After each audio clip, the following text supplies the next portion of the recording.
जय हिंद दोस्तों, एक बार फिर से स्वागत है आप सभी का। और आज की क्लास एसएससी एमटीएस नई भर्ती 2025 की तैयारी में जो भी मेरे दोस्त लग चुके हैं उन सभी के लिए आज इम्पॉर्टेंट जीके जीएस के क्वेश्चन होने वाले हैं। और यहाँ पे जो हम लोग तैयारी कर रहे हैं वो 75 में से 75 नंबर लाने की तैयारी में लगे हुए हैं। तो आप चैनल को एक बार सब्सक्राइब जरूर करेंगे। जो भी दोस्त मेरे पहली बार आए हैं चैनल को सब्सक्राइब करके बेल आइकन दबा लेना, ताकि जैसे ही क्लास आए सबसे पहले नोटिफिकेशन आपको मिल पाए। तो बिल्कुल चलते हैं अपने क्लास की तरफ और देखते हैं कि क्या कुछ खास प्रश्न आज हमारे लिए होने वाले हैं। यहाँ पे पहले प्रश्न दिया है कि भारतीय संविधान सभा के स्थायी अध्यक्ष कौन थे।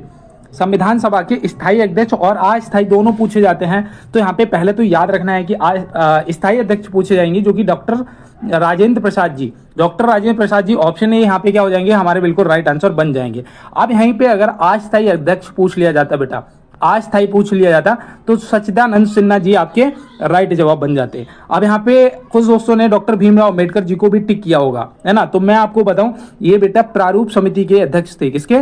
प्रारूप समिति के अध्यक्ष थे। तो ये भी आप यहाँ पे ध्यान रखेंगे, अगर आगे पूछा जाएगा तो आप इजी तरीके से बता पाएंगे। तो बिल्कुल, और चलते हैं इसके साथ में अपने अगले प्रश्न की तरफ और देखते हैं कि नेक्स्ट प्रश्न क्या है।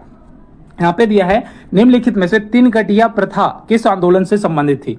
तीन कटिया प्रथा जो है वो किस आंदोलन से संबंधित थी, बस इतना सा आपको यहाँ पे बताना है। तो बिल्कुल मैं आपको बताऊं, देखो ये इंपॉर्टेंट इसलिए है बेटा, ये चंपारण सत्याग्रह से संबंधित थी।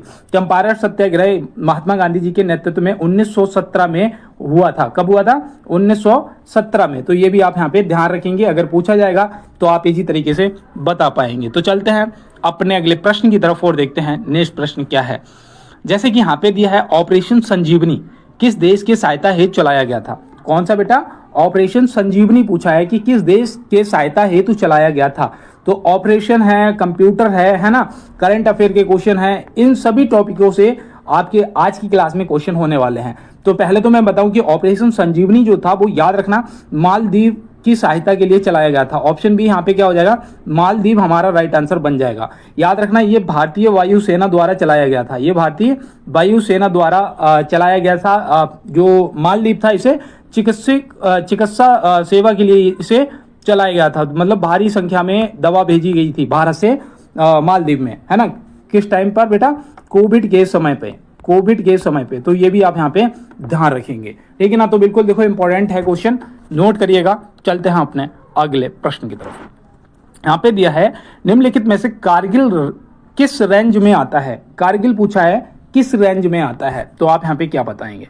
देखो अगर पर्वतमाला पूछा जाता है कि कारगिल किस पर्वतमाला में पड़ता है, तो आपका जवाब होता है दोस्त हिमालय। क्या होता है? हिमालय, है ना। अब यहाँ पे हिमालय तो पूछा नहीं है, यहाँ पे पूछा है किस रेंज में आता है। तो याद रखना जस्कर रेंज, यहाँ पे ऑप्शन ए क्या हो जाएगा आपका, बिल्कुल राइट आंसर हो जाएगा। तो ये आप यहाँ पे ये भी ध्यान रखेंगे, और किस पर्वतमाला में आता है, हिमालय, ठीक है ना। तो ये भी आप यहाँ पे ध्यान रखेंगे। देखो इंपॉर्टेंट है बेटा, नोट कर लेना है। और चलते हैं इसके साथ में अपने अगले प्रश्न की तरफ। यहाँ पे दिया है, भारतीय संविधान में कितने अनुच्छेद हैं। भारतीय संविधान में अनुच्छेद पूछे हैं, वर्तमान में कितने हैं। देखो जो मूल संविधान था उसमें 395 थे। मूल संविधान में कितने थे बेटा? 395। और 448 जो है ये याद रखना है आपको, ये वर्तमान में है। कितने? 448। तो यहाँ पे हमारा जो राइट आंसर है वो क्या हो जाएगा, ऑप्शन सी 448 बिल्कुल राइट आंसर बन जाएगा। और देखो वर्तमान में आपसे संविधान के भाग भी पूछे जा सकते हैं।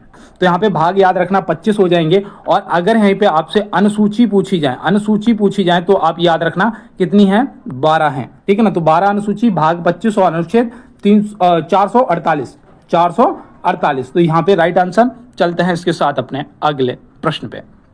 यहाँ पे दिया है कि निम्नलिखित में से किस राज्य में काली मिट्टी पाई जाती है। बेटा काली मिट्टी पूछा है, किस राज्य में पाई जाती है। तो यहाँ पे आपका राइट आंसर क्या होगा। देखो यहाँ पे महाराष्ट्र दे रखा है, आपका सही जवाब है। गुजरात में भी पाई जाती है, मध्य प्रदेश में भी पाई जाती है, और याद रखना दोस्त कर्नाटक में भी पाई जाती है ना, कर्नाटक में भी पाई जाती है। तो यहाँ पे राइट आंसर हमारा क्या होगा, ये सभी ऑप्शन डी जो है, ऑल ऑफ दीज क्या हो जाएगा, बिल्कुल राइट आंसर बन जाएगा। ऑप्शन डी क्या बन जाएगा, राइट आंसर बन जाएगा। काली मिट्टी जो है ये कपास के लिए काफी उपयुक्त मानी जाती है। इसके लिए, कपास की खेती के लिए। तो ये भी आप यहाँ पे ध्यान रखेंगे। तो बिल्कुल नोट कर लिया। चलते हैं इसके साथ अपने अगले प्रश्न पे। यहाँ पे दिया है निम्नलिखित में से कौन सा रसायन दूध को दही में परिवर्तित करता है। कौन सा रसायन है जो दूध को दही में परिवर्तित करता है। इसका बहुत अच्छा ट्रिक है सिंपल तरीके से याद करने का, वो आपका हो जाएगा लैक्टिक। क्या हो जाएगा? लैक्टिक अम्ल। ऑप्शन बी यहाँ पे आपका राइट आंसर हो जाएगा। आपसे पूछा जाएगा कि दूध में कौन सी मीठी सरगरा पाई जाती है, तो याद रखना दोस्त वो भी आपकी हो जाएगी लैक्टिक, है ना। तो ये भी आपको यहाँ पे ध्यान रखना है। दूध की शुद्धता को नापते हैं लैक्टोमीटर से। किससे? लैक्टोमीटर से। तो ये भी आप यहाँ पे ध्यान रखेंगे, दूध की शुद्धता को मापते हैं। तो यहाँ पे ये देखो आपके लिए काफी इंपॉर्टेंट है लैक्टो, है ना। तो लैक्टो को अगर आपने याद कर लिया तो दूध से संबंधित कोई भी क्वेश्चन आएगा आप इजी तरीके से उसका आंसर कर पाएंगे। तो इसे आप ध्यान रखेंगे। चलते हैं अपने अगले प्रश्न की तरफ। यहाँ पे दिया है निम्नलिखित में से ओजोन गैस का रासायनिक सूत्र क्या है। ओजोन गैस का रासायनिक सूत्र क्या होता है, बताइए दोस्त। देखो ये साइंस से संबंधित प्रश्न आपका और काफी इंपॉर्टेंट है। मैं आपको बताऊं इसमें बोल सकते हैं ऑक्सीजन के 3 अणु पाए जाते हैं। तो यहाँ पे क्या होगा? ऑप्शन सी O3, है ना। क्या हो जाएगा? O3।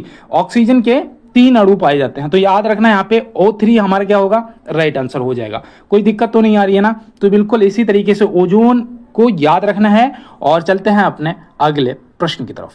यहाँ पे दिया है भारत का कौन सा राज्य क्षेत्रफल में सबसे बड़ा है। भारत का कौन सा राज्य है जो क्षेत्रफल में सबसे बड़ा है। तो क्षेत्रफल में भैया सबसे बड़ा तो यही रेगिस्तान वाला होगा, है ना, राजस्थान। तो बिल्कुल हमारा यहाँ पे राइट आंसर बन जाएगा। अगर उत्तर प्रदेश जो पूछा जाएगा तो जनसंख्या में पूछा जाएगा, और महाराष्ट्र जो है ये जनसंख्या में दूसरे स्थान पे आता है। तो ये भी आपको यहाँ पे ध्यान रखना है। और क्षेत्रफल में सबसे बड़ा आपका राजस्थान, तो ये भी आप यहाँ पे ध्यान रखेंगे। चलते हैं अपने अगले प्रश्न पे। कंप्यूटर में फाइल को स्थायी रूप से हटाने के लिए किस शॉर्टकट कुंजी का प्रयोग किया जाता है। बताओ भैया कौन सी शॉर्टकट की का प्रयोग किया जाता है। तो आप यहाँ पे क्या बताएंगे? बिल्कुल किसी भी फाइल को स्थायी रूप से अगर हटाना हो तो यहाँ पे बिल्कुल देखो क्लियर दिख रहा होगा कि शिफ्ट डिलीट अगर आप दबाएंगे, ऑप्शन सी, है ना, शिफ्ट और डिलीट को अगर एक साथ प्रेस करते हैं तो कोई भी फाइल जो कंप्यूटर में है वो स्थायी रूप से हट जाएगी। ये देखो कंट्रोल पी जो है ना, कंट्रोल पी। याद रखना किसी चीज का अगर आपको प्रिंट निकालना है, अगर प्रिंट निकालना है तो आप ध्यान रखेंगे उसके लिए आपको क्या करना पड़ेगा? कंट्रोल पी दबाना पड़ेगा। अगर किसी चीज को आप कॉपी करना चाहते हैं, अगर किसी चीज को अगर आप कॉपी करना चाहते हैं तो आपको कंट्रोल सी दबाना पड़ेगा। और ये कंट्रोल वी जो है ना, कंट्रोल बी, अगर किसी चीज को आप पेस्ट करना चाहते हैं, ठीक है ना, जैसे मान लो कि इसको मान लो कुंजी का, इसे मैंने कॉपी करा और इसे अगर कहीं पेस्ट करना है तो हम क्या करेंगे? कंट्रोल वी दबाएंगे, डायरेक्ट वहां पे पेस्ट हो जाएगा। तो ये आप यहाँ पे विशेष रूप से ध्यान रखेंगे। अगर पूछा जाएगा तो आप देखो कंप्यूटर से संबंधित क्वेश्चन आपके पेपर में आ सकते हैं, पूछे जा सकते हैं। तो बिल्कुल दोस्त ध्यान देते हुए चलना है। और यहाँ पे देखिए नेक्स्ट दिया है कि हाइड्रोजन को भविष्य का ईंधन क्यों कहा जाता है। देखो भविष्य का ईंधन किसे कहते हैं? हाइड्रोजन को कहते हैं। तो ये तो आपको यहाँ पे पता होना चाहिए, इंपॉर्टेंट है आपके लिए। अब यहाँ पे पूछा है कि भविष्य का ईंधन क्यों कहा जाता है। तो याद रखना भैया ये जलने पर केवल जल बनता है और प्रदूषण नहीं करता है। तो यहाँ पे ऑप्शन सी क्या होगा?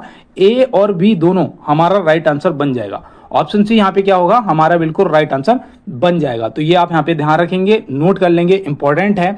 चलते हैं इसके साथ अपने अगले प्रश्न पे। यहाँ पे दिया है भारत में मुद्रा स्फूर्ति के लिए कौन सा सूचकांक उपयोग किया जाता है। बताइए भारत में मुद्रा स्फूर्ति के लिए कौन सा सूचकांक उपयोग किया जाता है। तो आप क्या बताएंगे? मैं अगर यहाँ पे बताऊं कि CPI है ना, तो यहाँ पे आपका क्या होगा?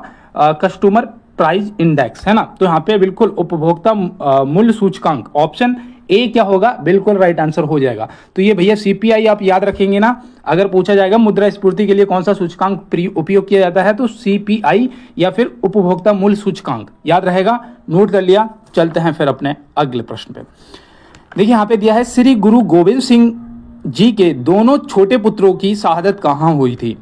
अच्छा प्रश्न है, बताइए श्री गुरु गोविंद सिंह जी के दोनों छोटे पुत्रों की शहादत कहाँ हुई थी। देखिए श्री गुरु गोविंद सिंह जी के 4 बेटे थे, है ना, जो कि 2 जो छोटे पुत्र थे इनकी जो शहादत हुई थी वो याद रखना है सरहिंद में। कहाँ पर? सरहिंद में। तो ये आप ध्यान रखेंगे, ठीक है ना, इंपॉर्टेंट है, देखो नोट कर लो। और चमकौर में याद रखना जो इनके दोनों बड़े बेटे थे, ठीक है ना, वो शहीद हो गए थे। तो बिल्कुल ये इंपॉर्टेंट है आपके लिए, ठीक है ना। पहले जो बेटे थे उनका बड़े का नाम था अजीत सिंह, क्या था? अजीत सिंह। दूसरे नंबर के जो थे उनका नाम था जुझार सिंह, क्या था? जुझार सिंह। और जो देखो यहाँ पे लिख देता हूं, अजीत सिंह पहले, दूसरे जुझार सिंह और तीसरे यहाँ पे आपसे पूछे जा सकते हैं तो वो थे जोरावर सिंह। कौन थे? जोरावर सिंह। तो ये भी आप ध्यान रखेंगे। और जो चौथे पुत्र इनके थे, ठीक है ना, सबसे छोटे, वो थे फतेह सिंह। क्या थे? फतेह सिंह। तो ये भी आप यहाँ पे ध्यान रखेंगे। तो बिल्कुल बेटा जो भी मैंने नाम बताया वो आपके लिए इंपॉर्टेंट है, नोट करिएगा चारों बेटों के नाम। और चलते हैं इसके साथ अपने अगले प्रश्न की तरफ।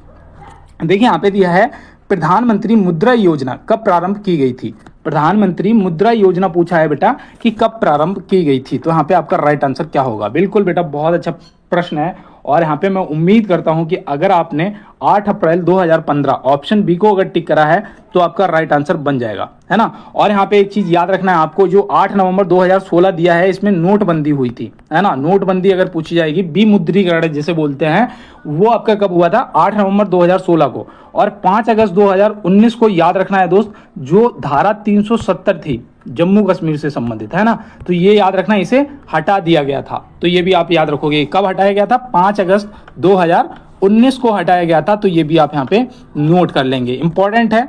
चलते हैं अपने अगले प्रश्न की तरफ। निम्नलिखित में से मेक इन इंडिया कार्यक्रम कब शुरू किया गया था? कौन सा? मेक इन इंडिया कार्यक्रम। इसका लोगो भी पूछा जाता है। मेक इन इंडिया का लोगो क्या है? तो आप क्या बताएंगे? देखो पहले तो प्रश्न का जवाब करेंगे कि मेक इन इंडिया कार्यक्रम जो है ये 25 सितंबर 2014 को प्रारंभ हुआ है। तो ऑप्शन बी यहाँ पे हमारा राइट आंसर बनेगा, है ना। ऑप्शन बी 25 सितंबर 2014 हमारा राइट आंसर बनेगा। इसका जो लोगो है वो याद रखना दोस्त, शेर है। क्या है? शेर है। तो ये भी आप यहाँ पे ध्यान रखेंगे, नोट कर लो, इंपॉर्टेंट क्वेश्चन। चलते हैं अपने अगले प्रश्न की तरफ। निम्नलिखित में से कथक नृत्य किस राज्य से संबंधित है? कथक नृत्य पूछा है। तो मैं आपको यहाँ पे बताऊं कि बेटा देखो, जो आपका कथक नृत्य है ना, वो हो जाएगा ऑप्शन ए उत्तर प्रदेश से। किससे? उत्तर प्रदेश। ऑप्शन ए यहाँ पे आपका राइट आंसर हो जाएगा। केरल से याद रखना है आपको कथकली नृत्य। कौन सा? कथकली नृत्य जो है ये आप केरल से याद रखेंगे।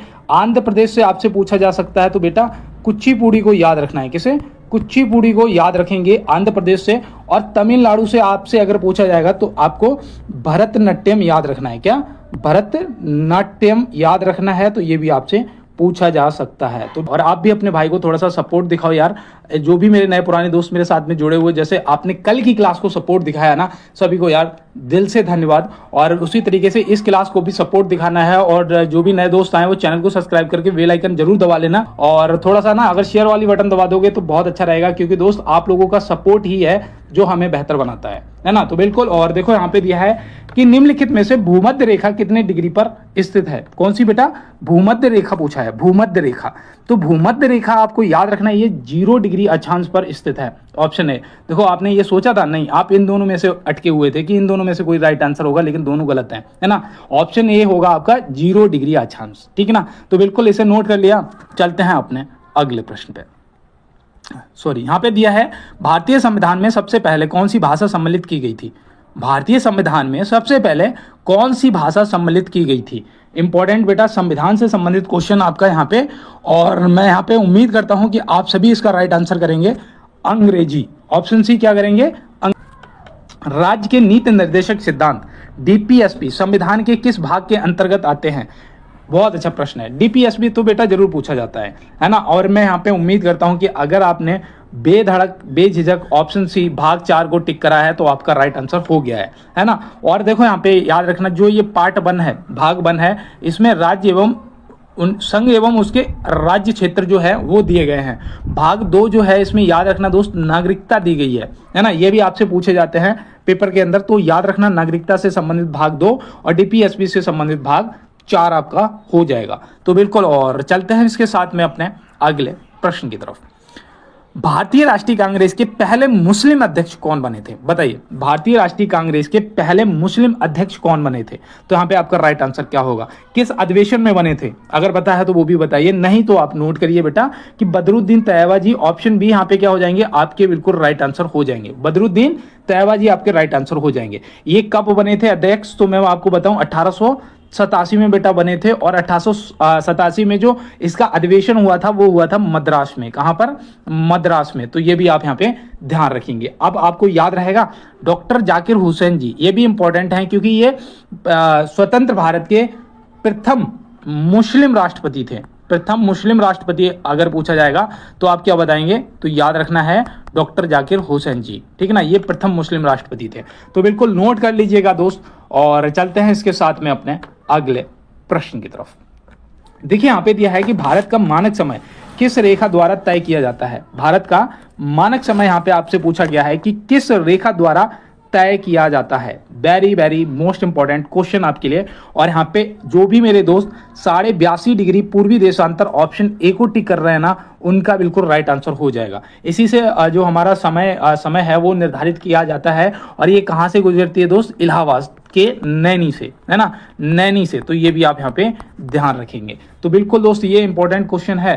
अब यहाँ पे दिया है कि भारत का सबसे बड़ा कृत्रिम बंदरगाह कौन सा है। भारत का सबसे बड़ा कृत्रिम बंदरगाह आपसे यहाँ पे पूछा जा रहा है। तो आप यहाँ पे क्या बताएंगे, बिल्कुल देखो याद रखना है दोस्त, Jawaharlal Nehru port trust, option A क्या हो जाएगा आपका राइट आंसर हो जाएगा। ये पता कहां पर पड़ता है, तो मैं बताऊं ये दोस्त मुंबई में पड़ता है। कहां पर, मुंबई में पड़ता है। और इसकी खासियत पता क्या है, ये सबसे बड़ा कंटेनर पोर्ट है। कौन सा, कंटेनर पोर्ट है। जैसे कहीं से कोई बाहर से चीज आती है, कंटेनर जो आते हैं ना शिप पे लद के, तो वो याद रखना बेटा, ये सबसे बड़ा कंटेनर पोर्ट है, इंपॉर्टेंट है, याद रखना है। और चलते हैं इसके साथ अपने अगले प्रश्न की तरफ। देखिए यहाँ पे दिया है निम्नलिखित में से विंध्याचल पर्वत किन दो नदियों के बीच स्थित है। विंध्याचल पर्वत किन दो नदियों के बीच स्थित है। जैसे जैसे क्लास का लेवल क्लास के क्वेश्चंस बढ़ते जाएंगे और आपको वहां पे क्वेश्चनों के लेवल भी अप होते हुए नजर आएंगे। विंध्याचल पर्वत किन दो नदियों के बीच स्थित है, बस इतना सा पूछा जा रहा है। तो याद रखना दोस्त, नर्मदा व सोन के। ऑप्शन ए क्या होगा, नर्मदा व सोन का। तो ये भी आप यहाँ पे नोट करेंगे, इंपॉर्टेंट है आपके लिए। चलते हैं अपने अगले प्रश्न की तरफ। भारत में राष्ट्रपति जी पर महाभियोग की कार्रवाई किस अनुच्छेद द्वारा की जाती है। बताओ, भारत में राष्ट्रपति जी को अगर हटाना है तो उन पर महाभियोग की कार्रवाई की जाती है। ये किस अनुच्छेद द्वारा की जाती है, तो यहाँ पे याद रखना, यहाँ पे जितने भी अनुच्छेद लिखे हैं ना बेटा, कोई भी आपके पेपर में पूछा जा सकता है। जैसे यहाँ पे आपका राइट आंसर अनुच्छेद 61 हो जाएगा। ऑप्शन ए क्या हो जाएगा, अनुच्छेद 61, जिसके अकॉर्डिंग महाभियोग की कार्रवाई की जाती है। अनुच्छेद 72 आपको पता होगा, इसमें क्षमादान की शक्ति दी गई है राष्ट्रपति जी को।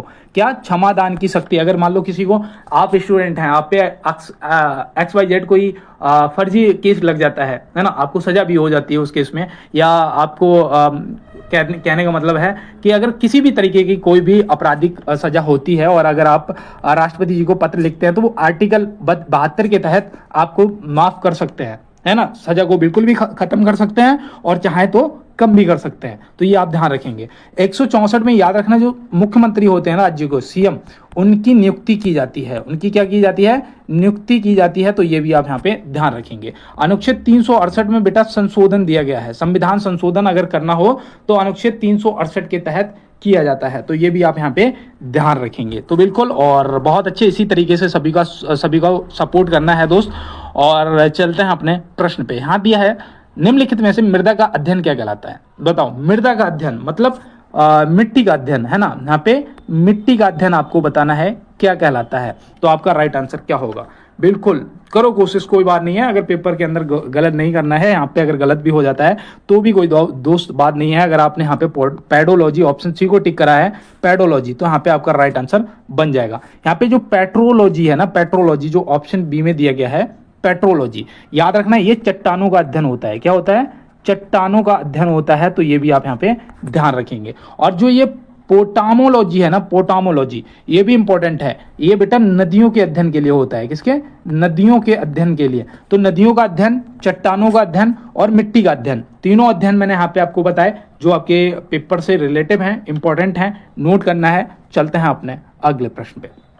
निम्नलिखित में से द्रव में दबाव का सिद्धांत किस वैज्ञानिक ने दिया था, है ना। क्वेश्चन का लेवल बढ़ता जा रहा है, हार्ड होते जा रहे हैं, लेकिन ये विज्ञान का क्वेश्चन आपके लिए इंपॉर्टेंट है। द्रव में दबाव का सिद्धांत किस वैज्ञानिक ने दिया था। तो यहाँ पे आपका राइट आंसर क्या होगा, बिल्कुल जो भी दोस्त यहाँ पे ब्लेज पास्कल के साथ में जा रहे हैं ऑप्शन ए के, उनका बिल्कुल राइट आंसर बन गया है।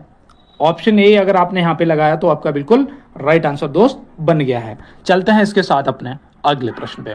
प्रधानमंत्री फसल बीमा योजना किस वर्ष शुरू की गई थी। बताओ, प्रधानमंत्री फसल बीमा योजना किस वर्ष शुरू की गई थी। तो यहाँ पे आपका राइट आंसर क्या होगा, बिल्कुल दोस्त मैं उम्मीद करता हूं कि इसका तो जवाब आप बिल्कुल राइट करेंगे भैया, 2016, ऑप्शन सी। ऑप्शन सी यहाँ पे क्या होगा, 2016 आपका राइट आंसर हो जाएगा। नोट कर लिया। चलते हैं अपने अगले प्रश्न की तरफ।